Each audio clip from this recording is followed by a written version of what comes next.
Observe किया है kitchen कि उसमें कितनी सारी यूटेंसिल्स स्टील की है और कितनी प्लास्टिक, कितना glass.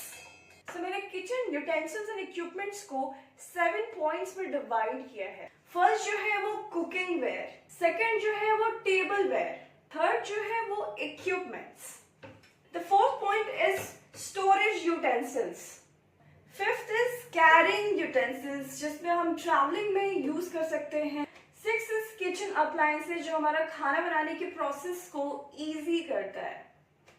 So seventh point is making utensils. और किचन के ऑब्जर्वेशन समझ में आता है कि 68% स्टील यूटेंसिल्स है, 28% प्लास्टिक यूटेंसिल्स है, 4% ग्लास यूटेंसिल्स है। आप भी अपने किचन को ऑब्जर्व कर सकते हैं और उसमें स्टील का बर्तन कितना है, उसमें प्लास्टिक बर्तन कितना है, उसमें ग्लास बर्तन कितना है, उसमें और स्टोन कुकवेयर कितना है। Thank you so much for watching.